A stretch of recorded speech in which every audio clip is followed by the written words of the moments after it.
Right, this is just a quick walk around video, and this is for a Honda CR-V 2.2 EX diesel, and this is the automatic version. Really lovely looking car, finished in sapphire blue as you can see, and in very nice condition, with only the odd minor sort of age-related mark on the vehicle, but the front bumper here and bonnets are in very, very nice condition. All very original, hardly a stone chip to be seen in all honesty. Near side of the vehicle, very smooth in the panel work.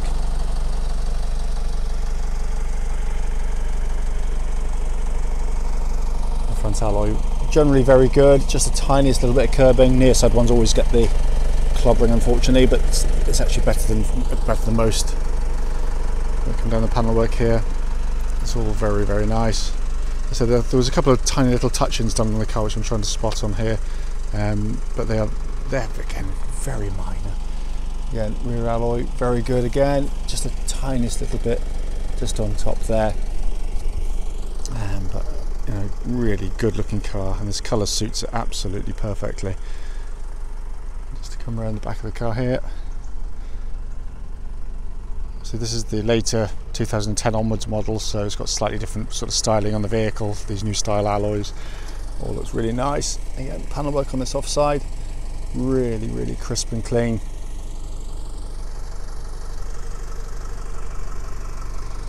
Alloy on the side, absolutely unmarked. So the offside tends to fare slightly better, although it would probably be proved horribly wrong with the front wheel, which I think did have a couple of tiny little curb marks.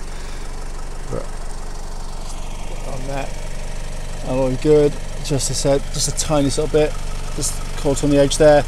But overall, a really handsome looking car, especially in this colour. It's a very, very sought after colour for this vehicle. So coming to the boot area now, absolutely cavernous boot on the CR-Vs of course.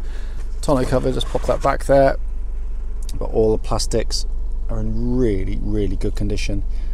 Even the back of the seats there, it's not always a given on the CR-Vs, nothing wrong with the car, just the fact that they are used for the purpose, and they, you know, can be bashed about in the back a bit if you're not too careful, but this one's stood the test of time incredibly well. Offside rear door card, all very, very clean and tidy. Pointing out that the car's got a full set of original Honda mats on the car. You can see here in the back, all in very nice condition. Back of the seats, again, always common on the CR-Vs to find, and this car's this type, where they've been kicked by kids' feet, but these have stood up to the test really well, only a couple of really light marks. Near side door card, apologize for the light there, again, looks very clean and tidy. Leatherwork, full black leather interior, all in really fantastic condition. Absolutely massive amounts of leg room in the back here as well.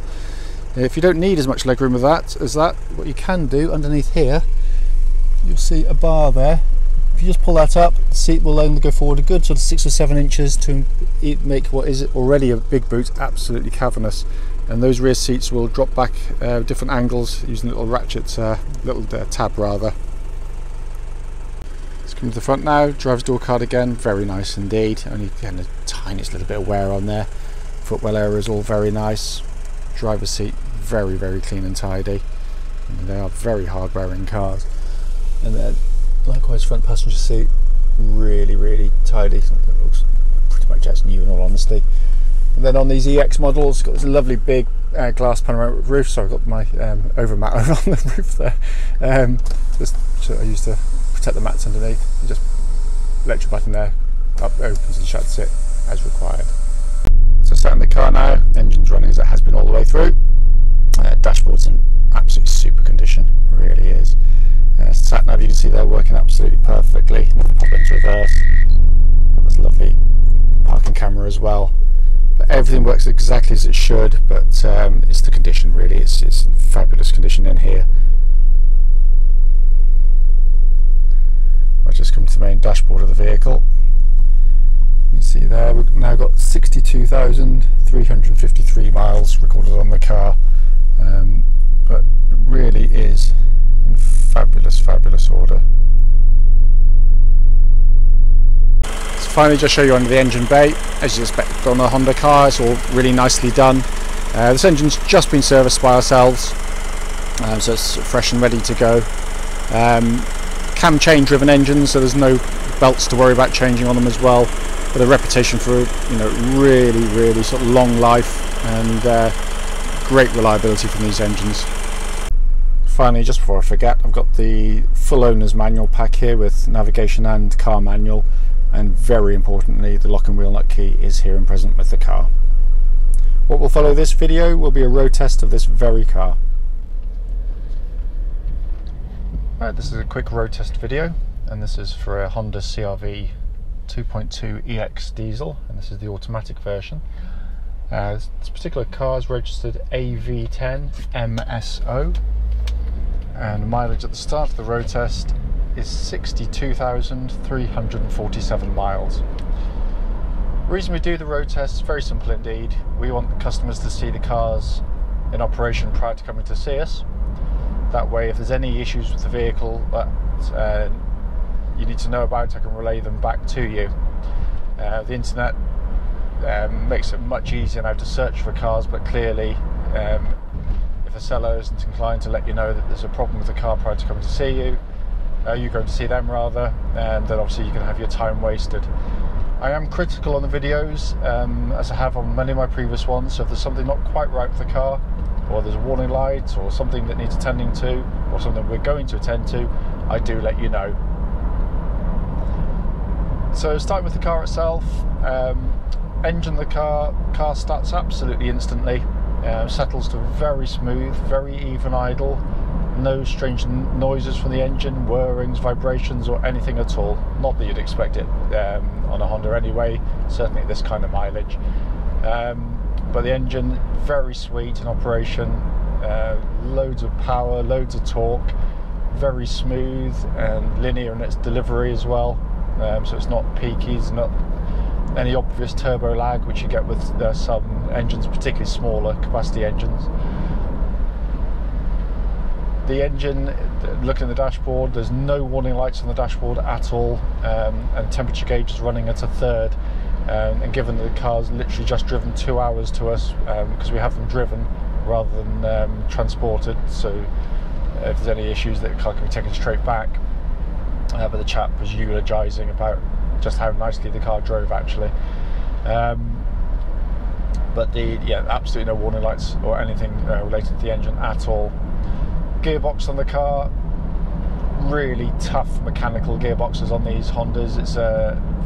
It's hugely over-engineered for the capacity of the engine and the power it delivers actually. I think it originates from the original Honda Legend, which was nearly 300 horsepower.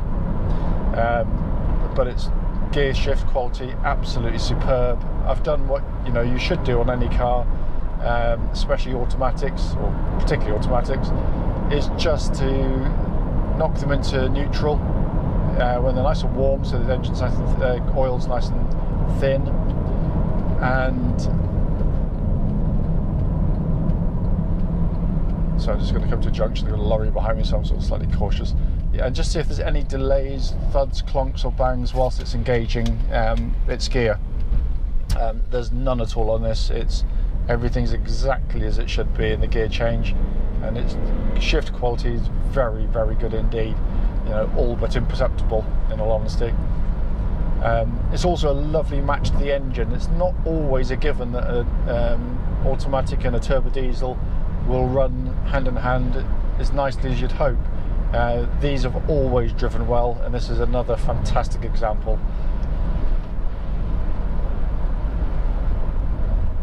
Steering of the car, lovely and tight in my hands. Tracks absolutely bullet straight. There's no vibrations coming back through the steering wheel at all of the vehicle, and I can't feel any obvious wear in anywhere at all actually in terms of the steering itself. It's still utterly precise, and very, very nicely done by Honda. It's old school, it's mechanical, it's you've got actual feel coming through the steering wheel, and a really nice natural weighting to it as well, but it also complements the chassis really well. This is one of the few cars of its type where corners don't seem to unsettle it. It doesn't roll unnecessarily, so the passenger comfort's really good through sort of tighter corners, twisty stuff. The suspension of the vehicle, as I said, very smooth riding. Again, I can't feel any obvious wear underneath the vehicle in terms of sort of clonks, bangs, secondary noises that you sometimes get with a bit of age on a car. But this one, you know, genuinely feels absolutely as tight as a drum. Also driving at speed, they're nice, quiet, refined cars. There's no obvious wind noise intrusion coming in, so it suggests that things like sort of sunroof and windscreen are well sealed, and door seals are all in good order, so they've not been sort of skagged, you know, accidentally or otherwise, getting in or out of the vehicle. Just quickly checking the cruise control, works exactly as it should on the car. Coming to the interior of the vehicle, sorry, so going to the brakes, I do apologise. Brakes in the car, sorry, absolutely rock solid brake pedal. There's no pulse when I hit the brake pedal. What I'm looking for, especially on automatics, is where the brake pedal seems to ride up and down, and that can be a sign of distorted brakes, particularly sort of discs on the car. But these are absolutely fine, and when you hit the brakes hard, it's, you know, the car's going down straight and true. It's not sort of pulling left, right, or otherwise. Coming to the interior of the car, all in really lovely condition. This car's literally just arrived, not been cleaned. That's going to happen later this afternoon, as well as its mechanical checks and service. But all in very nice condition in here. It is fantastically well made. We're looking at the car now. It's 7 years old, 60,000 miles. There's not even a hint of a buzz or a rattle from the interior of the car. They're very, very, very well made vehicles. This being the later revised shape, so it benefits from a whole host of, you know, options and upgrades fitted to the vehicle at the time. Sat nav, as you can see there, working absolutely perfectly. Air conditioning pumps out lovely cold air, that's been checked as well. But it's the quality of the controls which set it apart. It feels, when you drive it, you'll hopefully remember this when you come and see and drive the car if you want to buy it. You know, it's feeling a solidity on the road. Every actuation of every control has a really nicely engineered feel to it. Main dashboard, all working absolutely perfectly. All information's working exactly as it should. But you know, every button I've pressed thus far has worked, you know, exactly as it's intended to. For those that don't know, Honda, this is a four-wheel drive car, but Honda very quickly worked out that most people were going to do this kind of driving, where four-wheel drive just simply wasn't needed. So for 99% of the time, it runs the most efficient way in front-wheel drive.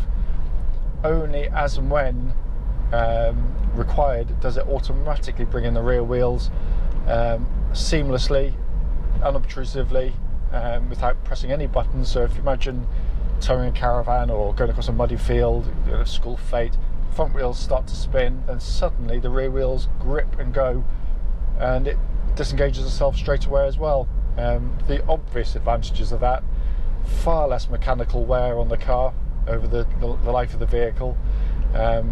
Tyre wear is reduced because you're not scrubbing the tyres, and obviously fuel use, you know, so you get better fuel economy because you're not running in four-wheel drive the whole time.